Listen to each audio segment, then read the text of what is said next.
राम नाम का चमत्कार विस्तृत कहानी। एक समय की बात है, एक छोटा सा गांव था जो हरियाली और खुशहाली के लिए जाना जाता था। खेत लहलहाते थे, नदियां बहती थीं और लोगों के चेहरों पर सुकून झलकता था। लेकिन एक वर्ष ऐसा आया जब प्रकृति ने जैसे मुंह मोड़ लिया। कई महीनों तक बारिश नहीं हुई। सूरज की तपती किरणों ने धरती को जला दिया। खेत सूख गए, कुएं खाली हो गए और गांव में पानी की एक एक बूंद के लिए तरस मच गया। गांव के लोग बहुत चिंतित थे। उन्होंने हर उपाय किया, पूजा, यज्ञ, टोटके, लेकिन कहीं से भी राहत नहीं मिली। धीरे धीरे लोगों के मन में निराशा घर करने लगी। इसी कठिन समय में एक दिन वहां एक साधु के रूप में हनुमान जी प्रकट हुए। उनके चेहरे पर तेज था और आंखों में करुणा।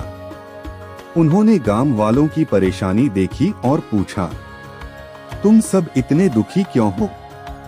गांव के मुखिया ने हाथ जोड़कर कहा, महाराज, हमारे गांव में भयंकर सूखा पड़ा है। कोई उपाय काम नहीं आ रहा।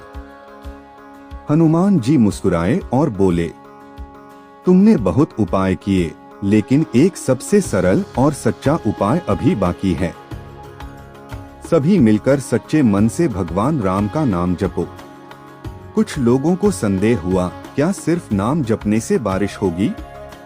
लेकिन गांव के बुजुर्ग बोले, जब सब उपाय असफल हो गए तो इस पर भी विश्वास करके देख लेते हैं। अगले ही दिन पूरे गांव के लोग एक स्थान पर इकट्ठा हुए। छोटे बड़े, बच्चे बूढ़े, सभी ने आंखें बंद की और एक सुर में राम राम का जाप शुरू कर दिया। जैसे जैसे समय बीतता गया, उनका मन शांत होने लगा। उनकी आवाज में एक अलग ही शक्ति और भक्ति का भाव आ गया। पूरा वातावरण पवित्र और सकारात्मक ऊर्जा से भर गया। कुछ ही देर बाद आसमान में हलचल होने लगी। दूर दूर तक काले बादल छाने लगे। ठंडी हवा चलने लगी और देखते ही देखते तेज बारिश शुरू हो गई। बारिश की बूंदें जैसे धरती को नया जीवन दे रही थीं।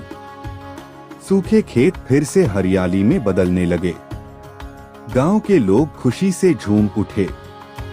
सब समझ गए कि यह चमत्कार किसी और का नहीं, बल्कि सच्चे मन से लिए गए राम नाम का फल है। हनुमान जी मुस्कुराए और धीरे से वहां से चले गए, लेकिन उनके शब्द गांव वालों के दिल में हमेशा के लिए बस गए। सीख: सच्चे मन, श्रद्धा और विश्वास के साथ किया गया भगवान का स्मरण कभी व्यर्थ नहीं जाता। जब इंसान पूरी निष्ठा से प्रार्थना करता है तो प्रकृति भी उसका साथ देने लगती है।